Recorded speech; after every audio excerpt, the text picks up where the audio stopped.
ఓం నమః శివాయ. ఈరోజు శబరిమల యాత్ర రెండవ రోజుగా మధ్యాహ్నం మనము కర్ణాటక రాష్ట్రంలో ప్రవేశించాము. మొట్టమొదటిసారిగా విజయనగర సామ్రాజ్యాన్ని దర్శించడానికి ఇక్కడ హంపి మన క్యాపిటల్ గా ఉంటుంది కాబట్టి అక్కడ హంపిలో స్వామి విరూపాక్షుడైన పేరుతో శివుడు ఇక్కడ విరాజిల్లుతూ ఉన్నాడు.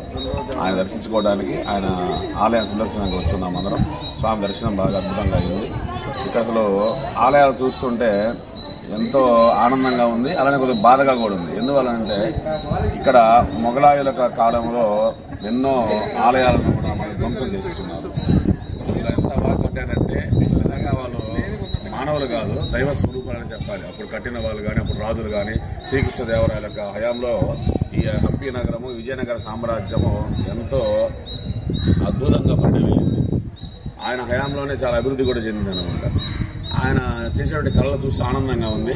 అలానే ఆయన చేసేటువంటి కళలను ఈ యొక్క మొఘలాయుల సామ్రాజ్యంలో పరిపాలించే టైంలో ఎంతో మంది వీటిని ధ్వంసం చేసేటువంటి స్థితి మన ఇక్కడ కనిపిస్తుంది అన్నమాట. అలానే విగ్రహాలన్నీ కూడా విరిగిపోయి ఉన్నాయి, కాళ్ళు చేతులు విరిగి పడిపోయినాయి, కొన్ని శివలింగాలు ధ్వంసమైనాయి, మండపాలపై గోపురాలు పడిపోయి ఉన్నాయి.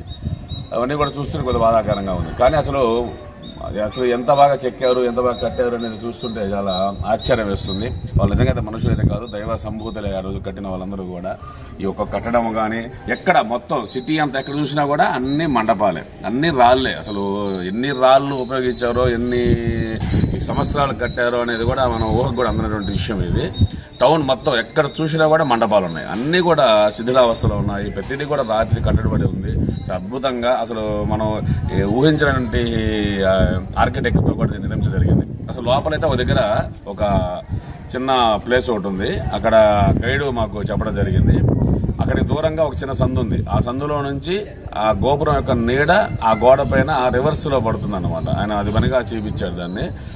అసలు ఎక్కడా కానీ ఒక పరికరం కానీ, భూతద్దం కానీ, లేదంటే ఇంకొక ఇన్స్ట్రుమెంట్ కానీ ఏది కూడా ఒక పరికరం అయితే ఏమీ లేదు. అయినా కూడా కేవలము సూర్యరశ్మి ఆధారంగా మధ్యాహ్నము 11 గంటల నుంచి సాయంకాలం 4 గంటల వరకు కూడా ఆ నీడ అక్కడ పడుతుందంట.